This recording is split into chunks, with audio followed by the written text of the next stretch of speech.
여기 영국의 무기 전문가는 한 회의장에서 일어난 그 사건 때문에 한국이라면 치를 떨었다고 합니다. 그랬던 그는 우연히 출강을 갔던 아이비리그 명문대학에서 마주한 한국인 학생 때문에 학교 학생들이 다 보는 앞에서 눈물을 뚝뚝 흘려버렸다고 합니다. 도대체 그에게 무슨 일이 있었던 걸까요? 바로 사연 들어보겠습니다. 안녕하세요. 저는 제임스 윌슨입니다. 저는 한국을 정말 싫어했습니다. 아니, 증오했죠. 일단 제 소개를 드려야겠네요. 저는 영국의 연구소에서 20년 가까이 중동 방산 수석 연구원으로 일하고 있어요. 제 소개를 들으면 사람들이 관심을 보이곤 합니다. 사람들은 제게 자주 묻습니다. 그래서 정말 UAE에서의 그 일이 있고 난 뒤로 한 번도 서구 중심적인 조언을 하지 않았다는 게 사실인가요? 하고요. 네, 사실입니다. UAE에서의 그 충격적인 경험이 제 인생을 완전히 뒤바꿔 놓았으니까요. 이쯤 되면 제가 어떤 경험을 했는지 궁금하실 것 같네요. 그럼 이제부터 제 이야기를 들려드릴게요. 어릴 적부터 저는 군사 장비에 남다른 관심이 있었죠. 런던 교외의 평화로운 마을에서 자란 제가 군사 장비에 매료된 것은 아마도 아버지의 영향이 컸던 것 같아요. 영국 공군 출신이었던 아버지는 퇴역 후에도 자주 저를 데리고 군사 박물관이나 에어쇼를 다니셨거든요. 특히 저희 집 서재에 가득했던 군사 전문 서적들은 어린 제게는 최고의 놀이터였습니다. 옥스퍼드 대학에서 국제관계학을 전공하면서도 저희 관심사는 변함이 없었어요. 오히려 더 깊어졌다고 할 수 있죠. 학부 시절부터 현대 무기체계와 군사 전략에 관한 논문들을 탐독했고 대학원에서는 중동 지역의 군사 현대화를 주제로 연구를 진행했습니다. 그때만 해도 제가 이렇게 중동 방산 분야의 전문가가 될 줄은 몰랐네요. RUSI 연구소에서의 경력은 우연한 기회로 시작됐어요. 제가 쓴 석사 논문이 당시 연구소장의 눈에 띄었거든요. 처음에는 주니어 연구원으로 시작했지만 중동 국가들의 군사력 현대화 프로젝트에 참여하면서 빠르게 경력을 쌓을 수 있었습니다. 특히 걸프 지역 국가들의 무기 도입 자문을 맡으면서 제 전문성을 인정받게 됐죠. 솔직히 말씀드리면 당시에 저는 꽤나 편향된 시각을 가지고 있었어요. 서구의 방산 기술이 절대적으로 우수하다고 믿었거든요. 영국의 챌린저 전차, 독일의 레오파드 전차, 프랑스의 라팔 전투기, 이런 무기 체계들이 세계 최고 수준이라고 확신했습니다. 아시아 국가들의 방산 기술은 겨우 모방 수준에 그친다고 생각했죠. 그런 제가 중동 지역에서 꽤 영향력 있는 방산 전문가로 자리 잡게 된 건 아이러니하게도 이런 편견 때문이었는지도 모르겠어요. 중동의 군 수뇌부들은 제가 가진 서구 중심적인 시각에 신뢰를 보였고 저 역시 그들의 기대에 부응하려 노력했습니다. 10년이 넘는 시간 동안 수많은 무기 도입 프로젝트에서 자문을 제공했고 그때마다 유럽의 선진 무기 체계를 강력히 추천했어요. RUSI의 중동 방산 담당 수석 연구원이라는 직함은 제게 큰 자부심이었습니다. 런던의 유서 깊은 연구소에서 중동의 군사 현대화를 이끄는 전문가로 인정받는다는 것은 분명 영광스러운 일이었죠. UAE의 차세대 자주포 도입 프로젝트는 제 경력에서 가장 큰 전환점이 되었습니다. 2018년 초여름 UAE 육군 현대화 사업의 일환으로 시작된 이 프로젝트는 처음엔 너무나 자신만만했던 일이었죠. 제가 추천할 무기체계는 이미 마음속에 정해져 있었으니까요. 그날 참석한 UAE 고위 장성들의 표정이 아직도 선명히 기억나네요. 그들은 제 설명을 진지하게 경청했고 평소처럼 제 의견을 존중하는 듯 했습니다. 하지만 그들이 던진 질문은 조금 달랐어요. 한국의 K9 자주포는 어떻게 생각하시나요? 솔직히 말씀드리면 당시 저는 K9에 대해 제대로 된 분석도 하지 않았습니다. 그저 아시아 국가의 무기체계니까 라는 선입견만 가지고 있었죠. 유럽의 자주포들이 가진 기술적 우위를 장황하게 설명했고 K9은 가격 경쟁력만으로 시장에 진출한 것이라고 일축했어요. 사막에서의 실전 운용은 전혀 다른 차원의 문제입니다. 극한의 환경에서 검증된 유럽 무기체계가 훨씬 안전한 선택이 될 거예요. 이렇게 말하면서도 왠지 모를 불안감이 있었습니다. UAE 측에서 이미 K9에 대한 상당한 관심을 가지고 있다는 걸 느꼈거든요. 하지만 저는 제 평판과 경험을 믿었고 그들이 결국 제 조언을 따를 거라 확신했어요. 그렇게 6개월간의 기술 검토와 실사가 이어졌습니다. 매번 회의 때마다 저는 유럽 방산업체들의 기술력을 강조했고 K9의 약점을 지적하려 했었죠. 하지만 UAE 군 관계자들은 묘하게 미소를 지을 뿐이었어요. 그들이 이미 K9의 실전 성능을 상당 부분 파악하고 있었다는 걸 그때는 미처 몰랐네요. 결정의 순간 UAE는 K9를 선택했습니다. 저의 모든 조언과 분석을 뒤로하고 말이죠. 충격이었어요. 하지만 진짜 충격은 그 이후였습니다. UAE군이 실시한 극한환경 테스트에서 K9는 놀라운 성능을 보여줬거든요. 사막의 모래바람과 극심한 온도 변화 속에서도 K9는 완벽한 작동을 보여줬다고 해요. 더 당황스러웠던 건 UAE 군대 간부들의 반응이었습니다. 그들은 K구에 대한 높은 만족도를 숨기지 않았어요. 심지어 일부 장성들은 제임스의 조언이 이번엔 빗나갔군 이라며 농담 삼아 이야기하기도 했죠. 겉으로는 웃었지만 속으로는 깊은 자괴감이 들었어요. 이 사건은 제 평판에 큰 타격을 주었습니다. 중동의 다른 국가들도 UAE의 선택을 주시하고 있었거든요. 그들은 이제 제 조언을 예전처럼 신뢰하지 않게 되었어요. 하지만 그때까지도 저는 제 실패를 인정하고 싶지 않았습니다. 한국이 가격으로 승부한 거야라고 스스로를 위로하면서 말이죠. 안녕하세요. 감동저 장소입니다. 저희가 정말 괜찮은 기업을 소개해드리려고 하는데요. 바로 KS 오토플랜이라는 회사입니다. 사회 취약계층분들을 위해서 선한 영향력을 펼치고 있는 건 물론 이번에 구독자님들에게 저렴한 가격으로 차량을 구매하실 수 있게 타임 특가를 준비했다고 하는데요. 소렌토, 스포티지가 월 25만 원이라면 믿겨지십니까? 취득세, 자동차세, 정비비용, 보험료까지 모두 KS 오토플랜에서 책임지니 월 저렴한 비용만 내시고 차량을 이용하시면 됩니다. 차량 구매부터 기존 차량 처리까지 원스톱으로 도와드리고 있습니다. 저희 KS 오토플랜은 항상 고객님께 듣고 고객님으로부터 답을 찾아 고객님께 돌려드리겠습니다. 구독자 전용 이벤트 진행 중이니 놓치지 말고 고정 댓글을 확인해주세요. 그렇게 시간이 흘러 UAE에서의 실패는 도미노처럼 다른 일들로 이어졌어요. 먼저 사우디아라비아였습니다. 제가 수년간 자문을 제공해오던 그들이 갑자기 계약을 파기한다고 연락을 해왔죠. 공식적인 이유는 내부 정책 변경이었지만 실제 이유가 무엇인지는 너무나 분명했어요. 우리는 이제 더 다양한 시각의 자문이 필요합니다. 사우디 국방부 고위 관계자가 비공식적으로 전해온 말이었죠. UAE에서의 판단 실수가 알려지면서 제 서구 중심적 시각에 대한 신뢰도가 급격히 떨어진 거예요. 쓰디쓴 현실이었지만 이해가 되지 않는 건 아니었습니다. 그리고 얼마 지나지 않아 쿠웨이트에서도 비슷한 상황이 벌어졌어요. 차기 전차 도입 프로젝트에 대한 자문 계약이 갑자기 중단된 거죠. 이번에는 아예 설명도 없었습니다. 나중에 알고 보니 그들은 이미 한국의 K 전차에 관심을 보이고 있었더군요. 제임스, 당신의 분석은 항상 훌륭했어요. 하지만 이제는 바레인의 장성이 보낸 이메일의 마지막 문장이었습니다. 뒷말은 없었지만 그 의미는 충분히 알 수 있었죠. 10년 넘게 쌓아온 제 평판이 무너지는 소리가 들리는 것만 같았어요. 그때 제게 다가온 사람이 링링이었습니다. 중국계 방산연구원이었던 그는 묘하게도 저를 이해하는 것 같았어요. 런던의 한 펍에서 만난 우리는 밤늦도록 이야기를 나눴죠. 서구의 기술력이 뛰어난 건 사실이에요. 하지만 한국은 원래부터 언론 플레이도 많이 하고 거짓말도 정말 많이 하는 나라죠. 툭 까놓고 보면 분명 볼품없을 겁니다. 영국보다. 링링의 말은 위로가 되면서도 한편으로는 더 큰 불안감을 안겨줬어요. 저는 필사적으로 제 자존심을 지키려 했죠. 아시아 무기 체계들은 결국 가격으로 승부하는 거야. 기술력만 놓고 보면 아직 갈 길이 멀다고. 스스로를 위안하는 말이었지만 이미 제 목소리에는 확신이 없었습니다. UAE에서 본 K구의 성능은 분명 가격 경쟁력 그 이상이었으니까요. RUSI의 동료들도 조금씩 달라지기 시작했어요. 예전에는 제 의견을 절대적으로 신뢰하던 그들이 이제는 미묘한 의구심을 보이기 시작했죠. 특히 젊은 연구원들 사이에서는 한국과 같은 신흥 방산 강국들에 대한 관심이 높아지고 있었습니다. 결정적인 순간은 두바이 방산전시회에서였어요. 예전 같았으면 VIP로 초대받았을 행사에서 이번에는 일반 참관객으로 참석해야 했죠. 전시장을 둘러보는데 문득 현실을 직시하게 되었어요. 한국과는 발 디딜 틈 없이 바이어들로 붐볐지만 제가 그토록 옹호하던 유럽 업체들의 부스는 한산했거든요. 더 이상은 안 되겠다. 그렇게 저는 런던으로 돌아오는 비행기에서 결심했습니다. 잠시 이 바닥을 떠나 있어야겠다고요. 그리고 마침 예일대에서 개건 교수 제안이 들어왔죠. 도망치는 것 같아 마음이 편치는 않았지만 그때의 저에겐 숨고르기가 필요했습니다. 하지만 그곳에서 제가 마주하게 될 현실은 제가 상상했던 것보다 훨씬 더 충격적이었죠. 예일대 캠퍼스는 평화로웠어요. 고풍스러운 건물들과 여유로운 학구적 분위기는 제게 안식처가 되어줄 것 같았죠. 개건 교수로서 제가 맡은 과목은 현대 군사기술과 국제안보였습니다. 중동에서의 쓰라린 경험은 잠시 잊고 학문적 관점에서 제 전문성을 발휘하고 싶었어요. 하지만 그건 제 오만한 생각이었나 봅니다. 첫 수업에서부터 예상치 못한 일이 벌어졌으니까요. 교수님, 한국의 방산기술이 서구 수준에 미치지 못한다는 건 객관적 데이터에 근거한 평가인가요?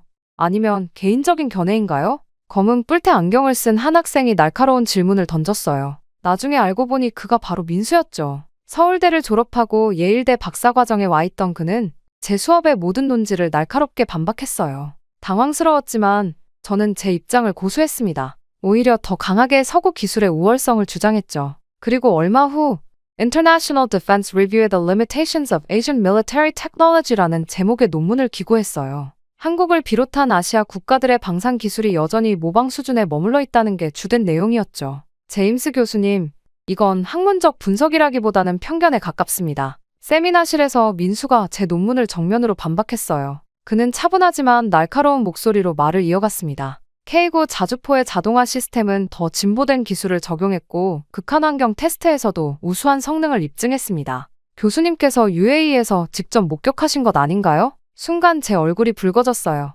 UAE에서의 일을 어떻게 알고 있는 걸까? 하지만 민수의 반박은 거기서 끝나지 않았습니다.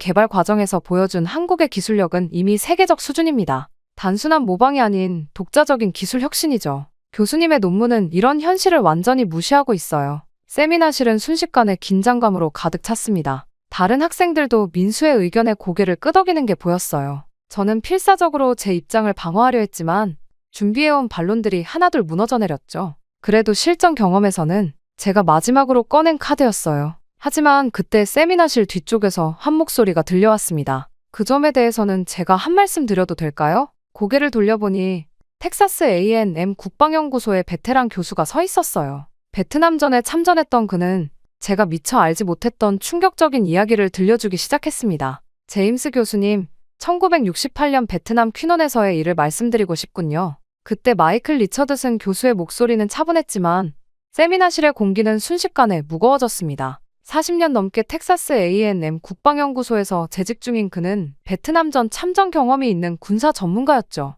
당시 저는 미 해병대 소속으로 베트남에 있었습니다. 한국군 맹호부대와 함께 작전을 수행했죠. 처음엔 저도 교수님처럼 생각했어요. 아시아의 군대가 얼마나 대단하겠어? 라고요. 리처드슨 교수는 잠시 말을 멈추고 깊은 한숨을 내쉬었습니다. 그의 눈빛이 먼 과거를 더듬는 것 같았어요. 하지만 현실은 달랐습니다. 맹호부대의 전투력은 놀라웠어요. 그들의 장비 운용 능력, 전술적 이해도 그리고 극한 상황에서의 적응력은 미군 장병들도 감탄할 정도였죠. 특히 그들이 사용하던 M16 소총의 정비 기술은 우리보다 훨씬 뛰어났습니다. 갑자기 민수가 끼어들었어요. 그게 바로 한국의 기술력이 시작된 지점 아닐까요? 운용 경험을 바탕으로 한 기술 혁신의 시작점 말입니다. 리처드슨 교수는 고개를 끄덕였습니다. 정확히 그렇습니다. 그들은 단순히 무기를 사용하는데 그치지 않았어요. 개선점을 찾아내고 더 나은 방법을 연구했죠. 그게 지금의 한국 방산기술의 뿌리가 된 거예요. 그는 서류 가방에서 낡은 노트 하나를 꺼냈습니다. 베트남전 당시의 작전 일지였어요. 여기 보면 맹호부대가 장비를 개조해서 성능을 향상시킨 사례들이 기록되어 있습니다. 그들은 이미 그때부터 독자적인 기술 발전에 씨앗을 품고 있었던 거죠. 세미나실은 완전히 조용해졌어요. 저는 묵묵히 듣고만 있었지만 마음속에서는 큰 파도가 일고 있었죠. 그리고 최근 UAE에서 전해들은 이야기가 있습니다. 리처드슨 교수가 말을 이어갔어요. K9 자주포의 사막 운용 데이터를 봤는데 정말 인상적이더군요. 특히 자동화된 포탑 제어 시스템은 기존 어떤 자주포보다 안정적이었다고 해요. 그는 잠시 저를 바라보더니 부드럽게 미소 지었습니다. 제임스 교수님, 우리 모두 때로는 선입견에 희생양이 되곤 하죠. 저도 그랬으니까요. 하지만 중요한 건 그 선입견을 깨닫고 극복할 수 있느냐는 겁니다. 이어서 그는 노트북을 켜고 여러 나라의 실전 운용 데이터를 보여주기 시작했어요. 터키에서의 K9 운용 기록, 폴란드에서의 성능 평가, 호주에서의 비교 시험 결과, 모든 데이터가 제가 알고 있던 것과는 달랐습니다. 이건 단순한 우연이 아닙니다. 리처드슨 교수가 마지막으로 말했어요. 한국의 방산기술은 이미 세계적 수준에 도달했어요. 우리가 인정하든 말든 이건 부정할 수 없는 현실입니다. 세미나가 끝나고 연구실로 돌아오는 길이 유난히 길게 느껴졌어요. 제 머릿속은 온통 리처드슨 교수의 말들로 가득했습니다. 특히 선입견의 희생양이라는 표현이 계속 맴돌았죠. 그렇게 창밖으로는 저녁 노을이 물들고 있었어요. 그 붉은 빛 속에서 저는 생각했습니다. 어쩌면 제가 그동안 보지 못했던, 아니 보지 않으려 했던 진실이 있었던 건 아닐까요? 리처드슨 교수의 증언 이후 저는 며칠 동안 연구실에 틀어박혀 자료를 찾아보기 시작했어요. 그동안 제가 얼마나 편향된 시각으로 정보를 걸러내고 있었는지 깨달았거든요. 특히 K9 자주포의 기술 사양을 자세히 들여다보면서 충격을 받았습니다. 이건 정말 놀라운데요. 52구경장 155mm 주포의 자동장전 시스템은 기존 자주포들과는 완전히 다른 접근 방식이었어요. 극한의 기온에서도 안정적으로 작동하는 유압 시스템은 말 그대로 혁신적이었죠. UAE 사막에서 보여준 놀라운 성능이 우연이 아니었다는 걸 이해하게 됐습니다. 그러다 우연히 전투기 개발 프로젝트 자료를 보게 됐어요. 처음에는 반신반의하면서 들여다봤죠. 과연 전투기를 독자 개발할 수 있을까? 하지만 자료를 깊이 들여다볼수록 제 의심은 부끄러움으로 바뀌어갔습니다. 항공전자 시스템의 독자 개발 능력, AESA 레이더 기술, 스텔스 설계. 이건 단순한 모방이 아닌 진정한 기술 혁신이었어요. 교수님, 이건 보셨나요? 어느 날 민수가 들고 온 자료는 한국형 이지스함에 관한 것이었습니다. 처음에는 이지스 시스템을 들여와서 조립한 정도겠지라고 생각했어요. 그런데 통합 방어체계의 세부 사양을 보면서 제 생각이 얼마나 잘못됐는지 깨달았죠. 이건 단순한 도입이 아니에요. 유신이 설명을 이어갔어요. 기존 이지스 시스템을 한국의 요구사항에 맞춰 재설계하고 독자적인 전투체계를 통합한 거죠. 심지어 일부 분야에서는 미국의 기술을 뛰어넘었다는 평가도 있습니다. 특히 눈에 띈 것은 가격이 아닌 기술력으로 승부하는 수출 전략이었어요. 예전에 저는 한국의 방산 수출이 가격 경쟁력에만 의존한다고 생각했는데 실제로는 달랐죠.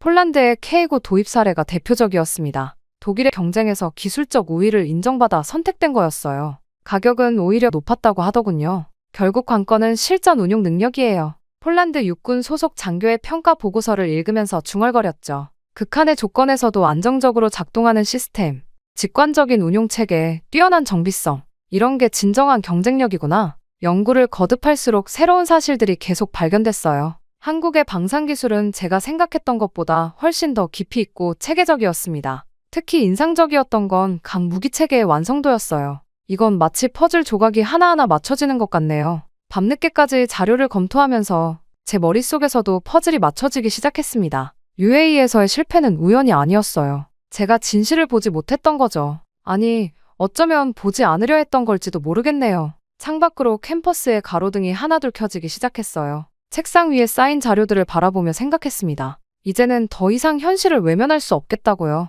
그리고 다음 날, 제 연구실 문을 두드린 사람은 이 모든 것의 비밀을 풀어줄 열쇠를 가지고 있었죠. 반도체 기술이 핵심이었습니다. 제 연구실을 찾아온 삼성전자 출신의 김 박사가 한 말이었어요. 그는 현재 MIT에서 연구원으로 일하고 있었는데 유신이 소개해준 분이었죠. 예를 들어 K9 자주포의 자동 사격 통제 시스템에는 우리가 직접 설계한 반도체가 들어갑니다. 극한 환경에서도 안정적으로 작동하는 건 이 때문이에요. 그렇게 김 박사의 설명은 계속 이어졌습니다. 한국의 방산기술이 세계적 수준으로 올라설 수 있었던 건 바로 반도체와 IT 기술의 융합 덕분이었다는 거죠. 우리가 만드는 전투기, 함정, 자주포, 이것들은 결국 첨단 반도체의 덩어리나 다름없어요. 그리고 이 분야에서는 우리가 세계 최고 수준이죠. 실제로 전투기의 임무 컴퓨터에는 최신 반도체 기술이 적용되어 있었고 이지스함의 전투체계 역시 독자 개발한 프로세서가 핵심이었습니다. 그런데 이게 다가 아니에요. 김 박사가 노트북을 켜며 말했죠.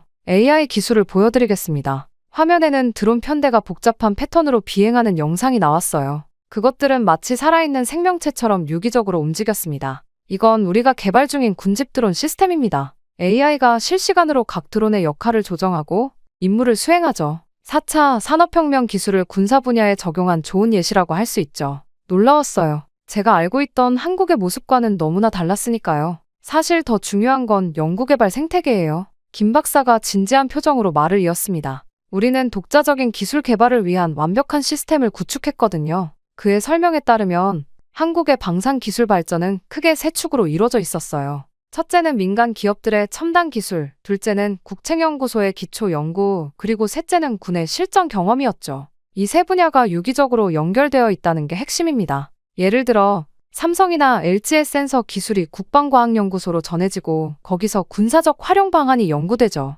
그리고 군에서 나온 피드백이 다시 기업과 연구소로 전달되는 거예요. 그렇게 김 박사는 미래 전장에 대한 이야기도 들려줬어요. 양자 컴퓨팅을 활용한 암호체계, AI 기반의 전술 분석 시스템, 우주 항공 분야의 새로운 도전들, 모든 게 놀라웠습니다. 사실 우리는 이미 서구를 넘어선 분야들도 있어요. 다만 그동안은 그걸 굳이 내세우지 않았을 뿐이죠. 그의 말에는 자부심이 묻어났지만 전혀 거만하지 않았어요. 오히려 담담했죠. 마치 당연한 결과라는 듯이 말이에요. 아시아의 기술력을 과소평가했던 건 어쩌면 서구의 오래된 습관인지도 모릅니다. 김 박사가 마지막으로 던진 말이었어요. 하지만 이제는 그런 습관을 바꿔야 할 때가 아닐까요? 연구실을 나서는 김 박사를 배웅하면서 제 마음속에서는 작은 혁명이 일어나고 있었습니다. 그동안 제가 얼마나 편협한 시각으로 세상을 보고 있었는지, 그리고 그 시각이 얼마나 큰 착각이었는지를 깨닫게 된 거죠. 하늘에는 별들이 반짝이고 있었어요. 문득 그 별들이 한국의 반도체처럼 빛나 보였습니다.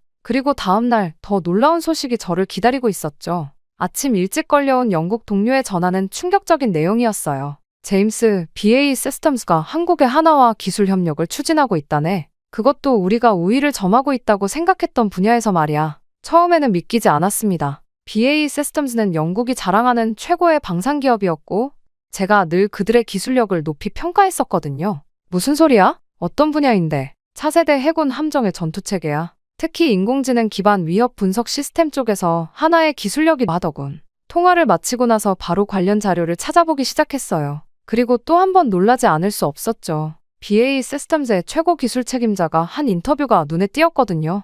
한국의 방산 기술은 이미 몇몇 분야에서 우리를 앞서가고 있습니다. 특히 디지털 기술과 전통적인 방산 기술의 융합 측면에서는 배울 점이 많죠. 그리고 그날 오후 UAE 현지 연락책으로부터 또 다른 소식이 날아들었습니다. K9 자주포의 실전 운용 성과에 대한 보고서였어요. 사막의 극한 환경에서 18개월 운용, 가동률 98.5%. 이는 우리가 보유한 어떤 화포 시스템보다도 뛰어난 수치입니다. 보고서를 읽어내려가는 제 손이 떨렸어요. 특히 인상적이었던 건 정비병들의 평가였습니다. 정비가 직관적이고 용이합니다. 특히 자가진단 시스템이 문제 발생을 사전에 감지하고 예방하는 능력이 탁월해요. 이건 정말 혁신적인 시스템입니다. 그날 저녁 캠퍼스 커피숍에서 민수와 마주 앉았을 때였어요. 사실 처음부터 알고 있었나요? 제가 얼마나 잘못된 판단을 하고 있었는지? 민수는 잠시 커피잔을 바라보더니 고개를 저었습니다. 저도 처음엔 교수님을 원망했어요. 하지만 곧 깨달았죠. 교수님의 판단이 개인의 편견만은 아니었다는 걸요. 그건 어쩌면 우리 모두가 가지고 있던 고정관념의 산물이었을지도 모릅니다. 그의 말은 계속됐어요. 우리는 스스로를 증명하는데 시간이 필요했고, 이제 그 결과가 하나둘 드러나고 있는 거죠. K9만 해도 그렇잖아요? 실전에서 증명된 신뢰성, 그게 바로 진정한 기술력 아닐까요? 창밖으로 노을이 지고 있었어요. 문득 UAE에서의 그날이 떠올랐습니다. 제가 그토록 확신에 차서 유럽 자주포를 추천하던 그때, 얼마나 우물 안개구리 같은 모습이었을까요? 이제야 이해하게 됐네요. 제가 중얼거렸어요. 진정한 기술력이란 건 단순히 스펙이나 역사가 아니라 실전에서 증명되는 신뢰성이었던 거죠. 민수가 미소를 지었습니다. 그런데 교수님, 아직 더 놀라운 이야기가 남아있어요. 제가 한국의 한 연구소에서 받은 자료가 있는데 그의 말에 귀를 기울이면서 저는 또 한 번 제 고정관념이 흔들리는 걸 느꼈습니다. 세상은 제가 생각했던 것보다 훨씬 더 빠르게 그리고 더 깊이 변화하고 있었던 거죠. 그날 밤 민수와 저는 캠퍼스 근처 작은 펍에서 오랜 대화를 나눴어요.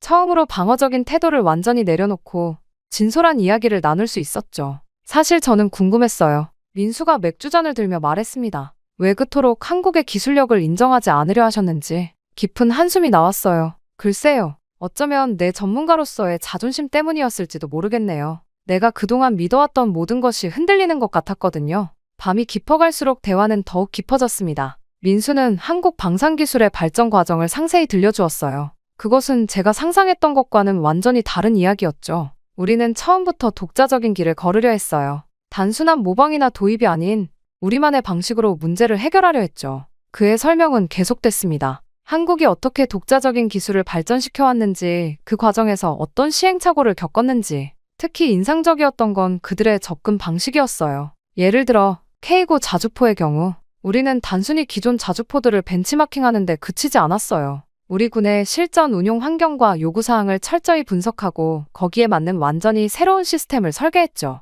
문득 UAE에서의 일이 다시 떠올랐어요. 그래서 사막에서도 저렇게 잘 작동하는 거였군요. 맞아요. 우리는 처음부터 극한 환경에서의 운용을 고려했으니까요. 단순히 성능 스펙이 아닌 실전 신뢰성에 초점을 맞췄던 거죠. 밤하늘을 올려다보며 생각에 잠겼어요. 제가 그동안 얼마나 서구 중심적인 시각으로 세상을 바라보고 있었는지, 그리고 그것이 얼마나 제한적인 관점이었는지를 깨달았습니다. 사실 더 부끄러운 건 제가 입을 열었어요. 내가 컨설팅해준 중동 국가들에게 잘못된 조언을 했다는 거예요. 그들의 실질적인 필요보다는 내 편견에 기반해서. 그때 민수가 고개를 저었습니다. 그건 너무 가혹한 자책이에요. 교수님도 당시에는 최선을 다하셨을 테니까요. 중요한 건 지금 우리가 이렇게 허심탄회하게 이야기를 나눌 수 있다는 거 아닐까요? 펍을 나서면서 UAE에서의 사건을 다시 한번 되돌아보게 됐어요. 그때의 실패는 어쩌면 필연적이었는지도 모르겠습니다. 제가 진정한 기술력이 무엇인지를 깨닫게 된 계기였으니까요. 앞으로 어떻게 하실 계획이세요?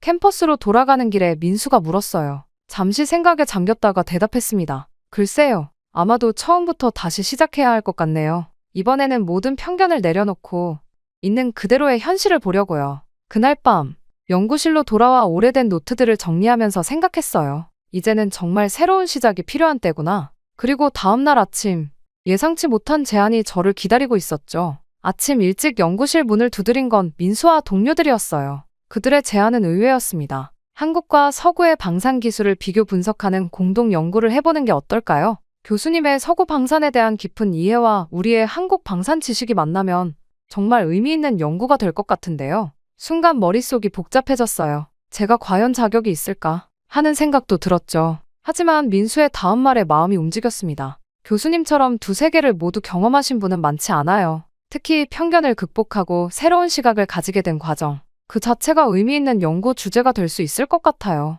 그렇게 시작된 우리의 공동 연구는 예상보다 훨씬 더 흥미진진했습니다. 처음에는 K9 자주포의 사례 연구부터 시작했어요. 비교 분석을 하면서 각각의 장단점을 객관적으로 평가했죠. 여기 보세요. 한 달 뒤 민수가 들고 온 데이터를 보면서 깜짝 놀랐어요. 각 무기 체계가 서로 다른 강점을 가지고 있어요. 이걸 통합하면 우리는 점차 연구 범위를 넓혀갔습니다. 전투기, 그리고 다양한 첨단 무기 체계들. 각각의 사례에서 우리는 새로운 통찰을 발견했어요. 결국 최고의 기술이란 건 동서양의 구분이 아니라 실전에서의 효용성에 달린 거였네요. 제 말에 민수가 고개를 끄덕였습니다. 그리고 그 효용성은 각국의 고유한 필요와 환경에 따라 다르게 평가될 수 있고요. 우리의 연구는 점차 주목을 받기 시작했어요. 특히 동서양 방산기술의 융합적 발전 모델이라는 새로운 패러다임을 제시했을 때는 전 세계 방산 전문가들의 관심이 쏟아졌죠.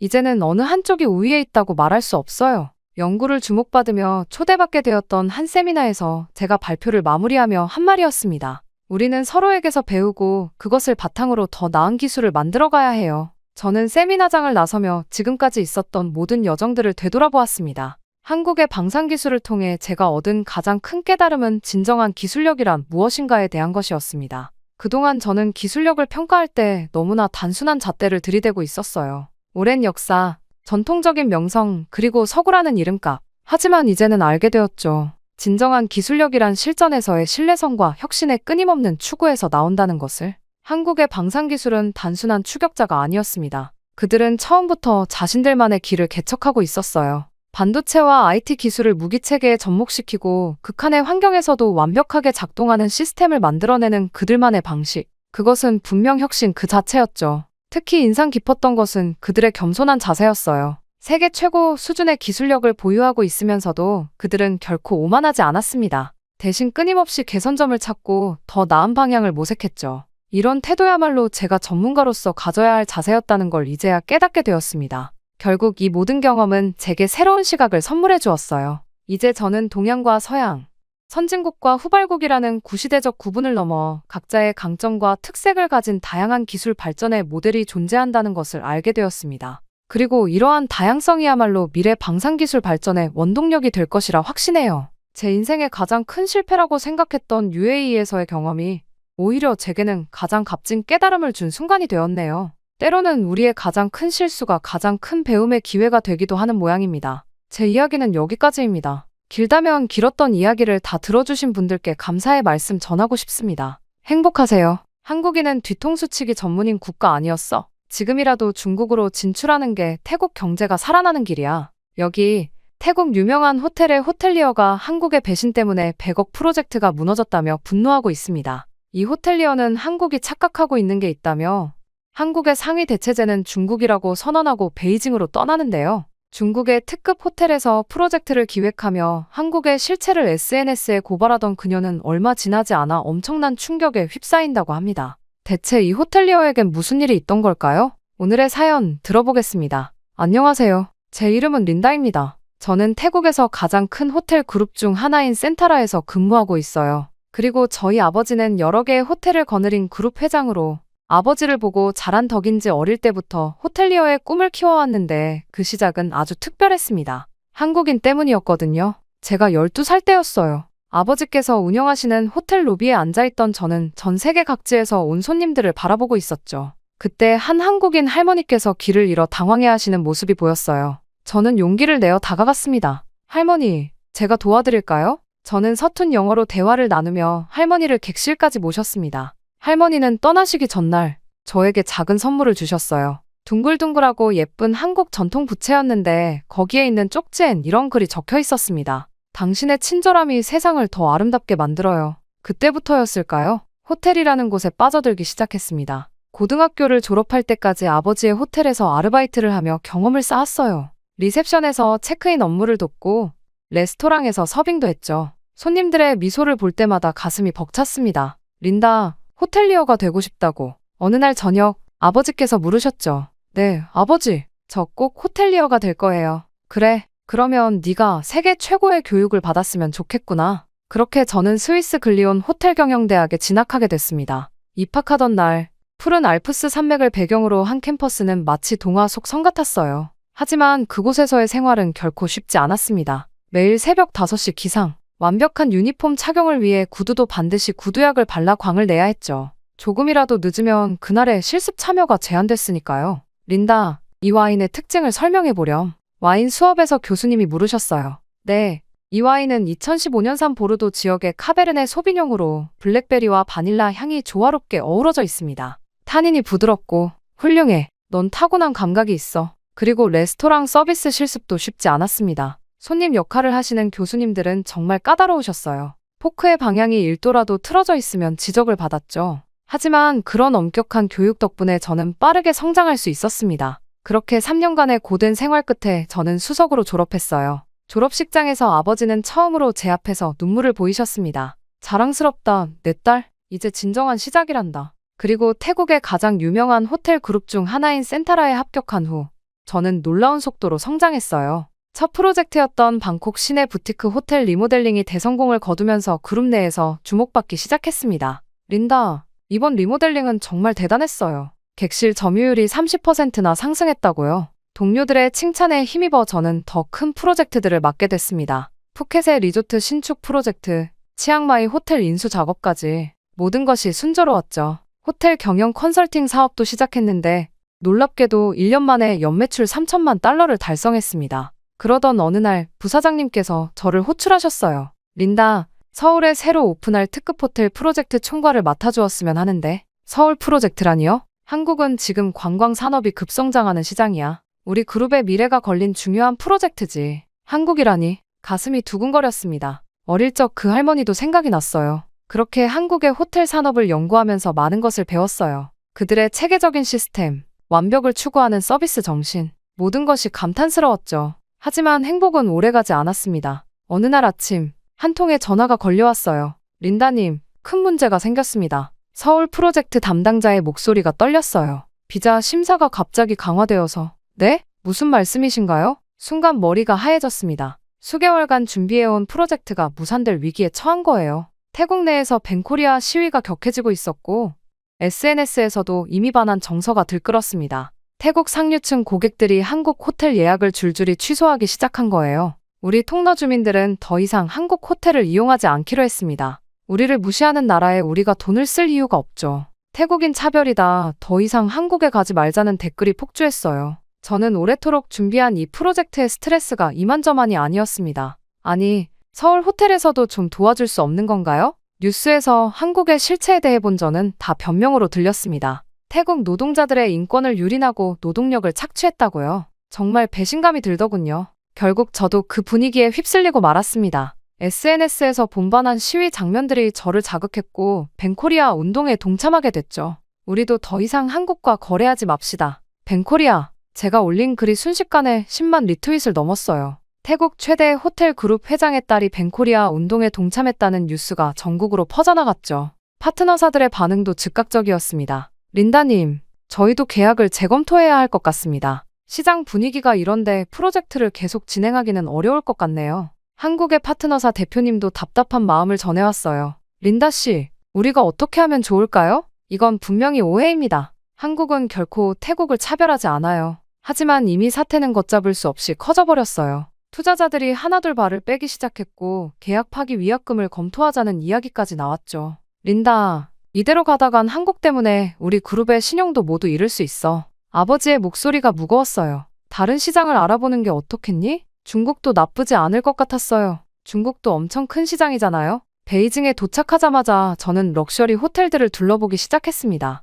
그렇게 저는 베이징으로 향했습니다. 첫 방문지는 베이징 웨스틴 호텔이었어요. 로비에 들어서는 순간 뭔가 이상하다는 느낌이 들었죠. 대리석 바닥이 얼룩덜룩했고 공기 중에는 묘한 냄새가 떠다녔어요. 린다님, VIP 라운지로 안내해드리겠습니다. 호텔 매니저를 따라 엘리베이터에 탔어요. 문이 열리자마자 제 코를 찌른 건 곰팡이 냄새였습니다. 7성급을 자랑하는 호텔의 VIP 라운지라고는 믿기지 않았어요.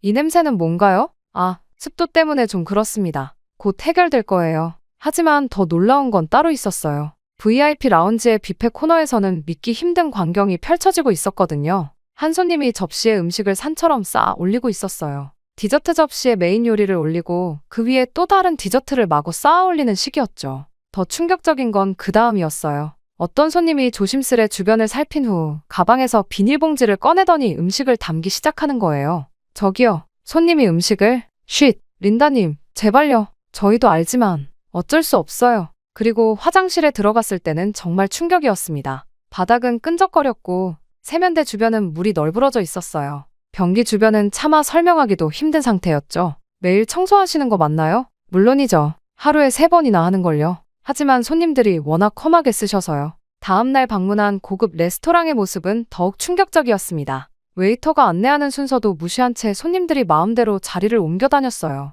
죄송합니다만 예약하신 테이블이 됐어요. 우리가 여기 앉을 거예요. 레스토랑 매니저는 그저 웃음으로 넘겼습니다. 중국에서는 이해해야 해요. VIP 손님들은 더 까다로우시죠. 게다가 식사 중에도 손님들은 큰 소리로 이야기하고 때로는 소리를 지르듯 웃었어요. 음식을 바닥에 흘려도 아무렇지 않은 듯 그대로 두었죠. 이게 정말 7성급 호텔의 모습인가요? 매니저는 씁쓸하게 웃었어요. 중국은 좀 특별해요. 손님이 왕이시라고 하잖아요. 이어진 객실 투어는 더욱 실망스러웠습니다. 카펫에는 얼룩이 가득했고 커튼은 찢어진 채로 대충 꿰매놓은 흔적이 있었어요. 이 방은 스위트룸인데요. 하룻밤에 200만 원이 넘는. 전 경악을 하고 말을 잇지 못했어요. 침대 시트는 구겨져 있었고 베개에서는 묘한 냄새가 났거든요. 아, 이건 방금 전 손님이 체크아웃하신. 청소는요? 곧 할 거예요. 지금은 직원들이 다른 층을 청소하느라. 변명이었죠. 이틀 동안 베이징의 여러 특급 호텔을 둘러보았지만 상황은 비슷했어요. 호텔마다 같은 문제가 반복됐습니다. 마지막 날, 한 호텔의 조식 뷔페에서 결정적인 장면을 목격했습니다. 어떤 손님 일행이 테이블에 음식을 엎지른 거예요. 이런, 더러워졌잖아. 그런데 그들은 테이블볼을 들어 올려 바닥에 던져버렸어요. 그리고는 마치 아무 일도 없었다는 듯이 새 테이블볼을 요구했죠. 호텔 직원들은 마치 일상적인 일인 것처럼 대응했어요. 아무 말 없이 테이블볼을 갈아주고 음식을 다시 세팅해 주었죠. 저는 그 자리에서 바로 호텔을 나왔어요. 더 이상 볼 필요가 없었거든요. 택시를 타고 공항으로 향하면서 깊은 생각에 잠겼습니다. 중국이 정말 내가 원하는 시장일까? 이런 곳에서 우리의 브랜드 가치를 지킬 수 있을까? 한국이랑 너무 다르잖아. 베이징에서 돌아온 후 저는 밤새 잠을 이루지 못했습니다. 중국의 충격적인 경험이 계속 머릿속을 맴돌았거든요. 문득 한국의 호텔들이 그리워졌습니다. 다시 한번 제대로 알아봐야겠어. 저는 한국과 관련된 모든 자료를 찾아보기 시작했어요. 처음에는 단순히 호텔 산업에 대해서만 조사하려 했는데 점점 더 깊이 파고들게 됐죠. 어머나, 첫 번째 놀라운 발견은 한국의 태국 지원 실적이었어요. 지난 10년간 한국 기업들이 태국에 수많은 일자리를 창출했다는 사실을 알게 됐습니다. 한국이 태국에 이렇게까지 영향을 줬다고 하며 제가 찾아본 자료들을 하나하나 읽어보는데 정말 놀라웠어요. 삼성전자는 태국 라용 공단에 대규모 가전제품 생산기지를 세웠는데 이곳에서만 2만 명 이상을 고용하고 있더라고요. 직원들에게 최신 기술을 교육하고 R&D 센터까지 설립해서 태국의 기술 발전에 크게 이바지하고 있었어요. 협력사까지 포함하면 5만 명이 넘는 태국인들이 삼성과 함께 일하고 있었죠. LG전자도 대단했어요. 아마타시티 공단에 있는 대형 생산시설에서 1만 명 가까이 고용하고 있었고 협력사까지 하면 3만 명이 넘는 일자리를 만들어냈더라고요. 특히 태국 가전산업의 기술 수준을 높이는데 크게 기여했다고 해요. 현대자동차가 태국 자동차 산업에 미친 영향은 더욱 놀라웠어요. 부품 공장들을 세우면서 태국의 자동차 부품 산업이 현대화됐고, 현지 부품업체들에게 기술을 전수하면서 태국 자동차 산업의 수준을 한 단계 끌어올렸다고 하더라고요. 의료 시스템도 정말 인상적이었어요. 방콕의 유명 병원들이 한국의 진료 예약 시스템을 도입했는데 환자 만족도가 크게 높아졌대요. 게다가 한국식 건강검진 센터를 들여오면서 태국인들의 건강관리 문화도 많이 바뀌었고요. 특히 감동적이었던 건 노인복지 분야예요. 한국의 실버타운 모델을 배워와서 태국에 적용했더니 큰 성공을 거뒀대요. 방문 요양 서비스나 노인 돌봄 프로그램 같은 것들이 태국 노인분들의 삶의 질을 크게 높여줬다고 해요. 이런 자료들을 보면서 제가 얼마나 한국을 잘못 이해하고 있었는지 깨달았어요. 한국은 단순한 경제 파트너가 아니라 태국의 발전을 진심으로 도와주는 진정한 친구였던 거죠. 그런데 잠깐, 이상하네? 이어서 비자 심사 강화 문제를 자세히 들여다보니 불법 체류자 문제가 생각보다 심각하더라고요. 태국 관광객을 가장한 불법 취업이 급증하면서 여러 문제가 발생하고 있었어요. 먼저 정직하게 일하는 태국 근로자들이 피해를 보고 있었습니다. 불법 체류자들 때문에 임금이 낮아지고 정상적인 근로계약을 맺은 직원들의 일자리까지 위협받고 있었죠. 더 심각한 건 불법 체류자들의 안전 문제였어요. 산재보험도 없이 위험한 현장에서 일하다 다치는 일이 빈번했고 제대로 된 의료 혜택도 받지 못했대요. 임금 체불도 심각했고요. 기업들도 어려움을 겪고 있었어요. 불법 취업이 늘어나니까 정상적으로 태국 직원을 채용하려는 기업들마저 비자 심사가 까다로워져서 애를 먹고 있더라고요. 저희 호텔 프로젝트처럼요. 관광업계는 더 큰 타격을 입었어요. 진짜 관광객인지 불법 취업 목적인지 구분이 안 되니까 선의의 관광객들까지 까다로운 심사를 받아야 했거든요. 관광 수입도 줄어들고 결국 이건 양국 관계에도 안 좋은 영향을 미치고 있었어요. 불법 체류자들이 늘어날수록 한국에서는 태국인들에 대한 부정적인 인식이 커지고 태국에서는 비자 심사 강화에 대한 반발이 커지는 악순환이 계속되고 있었던 거죠. 이래서 비자 심사를 강화할 수밖에 없었구나. 그런데 조사를 하면 할수록 더 이상한 점들이 눈에 띄었어요. SNS에서 반한 정서를 부추기는 계정들을 분석해보니 뭔가 패턴이 있더군요. 이 계정들 왜 이렇게 비슷하지? 대부분의 선동적인 게시물들이 비슷한 시간대에 올라왔고 같은 해시태그를 사용했어요. 더 놀라운 건 그 계정들의 대부분이 최근 3개월 사이에 만들어졌다는 거였습니다. 이건 분명 조직적인 활동이야. 한 게시물을 클릭했더니 IP 주소가 태국이 아닌 다른 나라에서 접속한 흔적이 보였어요. 더 깊이 파고들수록 충격적인 사실들이 드러났습니다. 설마 반항 감정을 부추기는 세력의 실체가 보이기 시작했어요. 태국 시장에 진출하려는 중국 호텔 그룹들의 움직임과 그들과 연관된 마케팅 대행사들의 흔적을 발견했거든요. 이건 완전히 기획된 거였어. 한 마케팅 대행사의 내부 문건을 입수했는데 거기에는 충격적인 내용이 있었어요. 한국 기업들의 태국 진출을 저지하기 위해 SNS상에서 반한 정서를 확산시킬 것, 태국 국민들의 자존심을 건드리는 방향으로 캠페인을 진행할 것, 증거를 모으면 모을수록 분노가 치밀었어요. 순수한 태국 사람들의 마음을 이용해 이익을 취하려 했다니 이대로 둘 순 없어. 며칠 밤을 새워가며 자료를 정리했습니다. 한국 기업들의 태국 발전 기여도, 불법 체류자 문제의 실상, 그리고 SNS 여론 조작의 증거들까지 모든 것을 하나하나 문서화했죠. 이런 식의 기만은 멈춰야 해. 자료를 정리하면서 제 마음도 점점 더 명확해졌어요. 우리가 얼마나 감정적으로 대응했는지, 그리고 그 감정을 누군가가 교묘하게 이용했다는 사실을 이제 어떻게 해야 하지? 방콕의 밤하늘을 바라보며 깊은 고민에 빠졌어요. 이 사실을 공개하면 큰 파장이 일 거예요. 하지만 진실을 알리지 않으면 더 많은 사람들이 속임수에 넘어갈 테죠. 정리한 자료를 노트북에 저장하는데 제 손가락이 살짝 떨렸습니다. 이제 선택해야 할 때였어요. 이 진실을 세상에 알릴 것인가, 아니면 침묵할 것인가를요.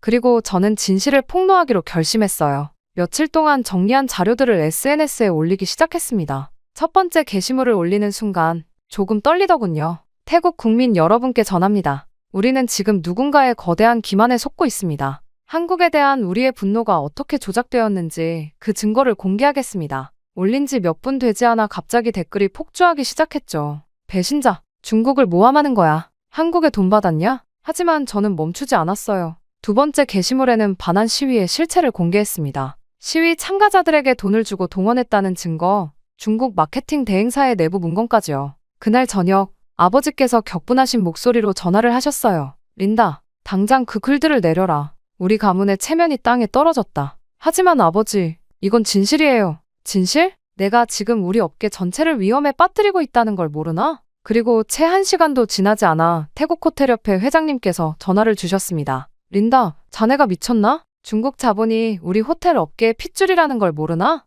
뿐만 아니라 곧바로 위협적인 메시지들이 쏟아지기 시작했습니다. 내 가족의 안전을 생각해라. 호텔 앞 도로에서 사고가 날 수도 있어. 내 동생이 다니는 학교가 어디더라? 조금 무서웠습니다. 하지만 전 3번째 게시물도 올렸습니다. 이번에는 한국 기업들이 태국 발전에 기여한 구체적인 증거들이었죠. 그날 밤 제 차의 타이어가 모두 펑크 나 있었어요. 그리고 차 유리에는 붉은 페인트로 배신자라고 쓰여 있었고요. 그리고 다음날 아침 중국 최대 투자사의 대표가 찾아왔습니다. 린다 씨, 지금이라도 글을 내리면 좋을 것 같네요. 우리가 진행하려던 30억 달러 규모의 투자를 철회해야 할 수도 있으니까요. 저는 차갑게 대답했어요. 철회하시죠. 진실보다 돈이 중요하진 않습니다. 그리고 그 프로젝트는 장기적으로 볼 땐 오히려 마이너스인 기획이었어요. 그날 오후 제 사무실 창문으로 벽돌이 날아들었어요. 다행히 저는 자리를 비운 상태였죠. 경찰에 신고했지만 그들은 별다른 조치를 취하지 않았습니다. 린다 씨, 증거가 없어서요. 밤에는 더 무서운 일이 있었어요. 누군가가 제 집 앞에서 문을 마구 두드리는 거예요. 저는 그날부터 호텔방을 옮겨 다니며 지내야 했습니다. 하지만 제 폭로는 계속됐습니다. 4번째 게시물에서는 불법 체류자 문제의 실상을 공개했어요. 우리 국민들이 얼마나 위험한 환경에서 일하고 있는지, 왜 한국이 비자 심사를 강화할 수밖에 없었는지요. 그때부터였을까요? 정체를 알 수 없는 검은 차가 저를 미행하기 시작했어요. 휴대폰으로 걸려오는 협박 전화도 시간마다 계속됐죠. 린다, 내 목숨이 아깝지 않나? 곧 크게 다칠 거야. 관짝 사이즈를 잴까 하는데. 그날 이후 저는 혼자서 모든 것을 해결해야 했습니다. 가족들은 저를 외면했고 친구들은 연락을 끊었어요. 재계에서는 제 이름이 금기어가 됐죠. 하지만 이상하게도 제 마음은 너무나 평화로웠습니다. 마지막 게시물을 올리면서 이렇게 적었어요. 협박해도 소용없습니다. 제 목숨을 위협해도 진실을 막을 순 없어요. 우리 국민들이 알아야 할 진실이니까요. 그리고 그날 밤 뜻밖의 일이 벌어졌어요. 국제호텔연맹 조사관들이 찾아왔습니다. 제가 올린 게시물들을 보고 자체 조사에 착수했다는 거였죠. 린다 씨의 폭로 덕분에 아시아 호텔 산업의 부조리를 파악할 수 있었습니다. 국제호텔연맹은 특별조사위원회를 구성했어요. 제가 제보한 내용들이 모두 사실로 밝혀졌고요. 중국 자본의 불법적인 시장 장악 시도, 여론 조작, 불공정 경쟁, 모든 것이 백일화에 드러났습니다. 이번 조사 결과를 바탕으로 아시아 호텔 산업의 새로운 기준을 마련하겠습니다. 태국 호텔업계도 조금씩 변화하기 시작했어요. 처음에는 저를 배신자로 몰았던 호텔들이 하나둘씩 제 편에 서주고 있었습니다. 린다, 자네가 옳았어. 태국 호텔협회 회장님이 찾아오셨어요. 우리가 너무 중국 자본에 의존적이었던 거야. 이제는 변해야 할 때야. 이어서 특급 호텔들이 앞다투어 서비스 품질 개선에 나섰습니다. 한국의 선진 호텔 운영 시스템을 벤치마킹하기 시작했죠. 직원 교육 프로그램도 전면 개편했어요. 린다, 우리 호텔 직원들을 위한 교육 프로그램을 만들어주면 어떨까요? 센타라 그룹도 변화의 중심에 섰습니다. 아버지께서 직접 나서셨어요. 내가 옳았다. 린다, 이제 우리가 태국 호텔 산업의 새로운 기준을 만들어보자. 우리는 이 위기 속에서도 한국의 호텔 그룹들과 접촉해 끊임없는 설득과 확실한 기획안으로 새로운 파트너십도 맺었어요. 이번에는 단순한 투자 계약이 아닌 상호 발전을 위한 진정한 협력 관계였죠. 린다 씨 덕분에 태국과 한국의 호텔 산업이 더 가까워졌네요. 한국 호텔 협회 회장님이 방콕을 방문하셨을 때 하신 말씀이에요. 반한 감정은 아직 뜨겁지만 그래도 제 게시물에 동조해주시는 분들이 생겨나고 있었습니다. 사람들이 진실을 알게 되면서 오히려 한국에 대한 신뢰가 더 깊어졌어요. 한국은 우리의 진정한 파트너였네요. 이제야 알았어요. 한국이 태국 노동자에게 해준 복지가 엄청나대요. 기술 교육도 전수하고 다들 맘속으로는 한국으로의 취업을 바라고 있어요. 그리고 센타라 그룹은 한국과 새로운 프로젝트를 시작했습니다. 이번에는 서울뿐만 아니라 부산, 제주에도 호텔 사업을 협력하기로 했어요. 린다, 이제 내가 이 프로젝트의 총책임자야. 아버지께서 말씀하셨죠. 네가 지켜낸 진실이 우리에게 새로운 길을 열어줬으니까. 네, 아빠. 믿어주셔서 감사해요. 지금 센타라의 새로운 슬로건을 아세요? 진실과 함께하는 환대입니다. 저는 매일 아침 이 슬로건을 보며 미소 짓습니다. 때론 위험하고 두려웠지만 진실을 선택한 그때의 결정이 옳았다는 걸 매 순간 확신하거든요. 환영합니다, 고객님. 이제 이 인사말에는 거짓 없는 진정성이 담겨 있어요. 우리는 더 이상 누군가의 조종이나 협박에 휘둘리지 않으니까요. 이것이 제가 꿈꾸던 진정한 호텔리어의 모습이었습니다. 한국인 시청자 여러분, 제 이야기는 여기까지입니다. 끝까지 들어주셔서 진심으로 감사드립니다. 처음 이 이야기를 시작할 때만 해도 제 가슴 한켠이 여전히 아팠어요. 그 힘들었던 순간들을 다시 떠올리는 게 쉽지만은 않았거든요. 하지만 이런 이야기들은 꼭 나눠야 한다고 생각했어요. 우리가 때로는 감정에 휘둘리고 편견에 사로잡히더라도 결국 진실 앞에서는 모두가 하나가 될 수 있다는 걸 보여주고 싶었거든요. 지금도 세계 어딘가에서는 누군가가 진실과 맞서 싸우고 있을 거예요. 그분들께 제 이야기가 작은 위로와 용기가 되었기를 바랍니다. 진실을 지키는 일은 외롭고 두려울 수 있어요. 하지만 그 길이 결국 우리 모두를 더 나은 곳으로 이끈다는 걸 저는 믿습니다. 다시 한번 귀한 시간 내어 제 이야기에 귀 기울여주신 여러분께 깊은 감사를 드립니다. 여러분의 일상에도 언제나 진실과 행복이 함께하기를 기도하겠습니다.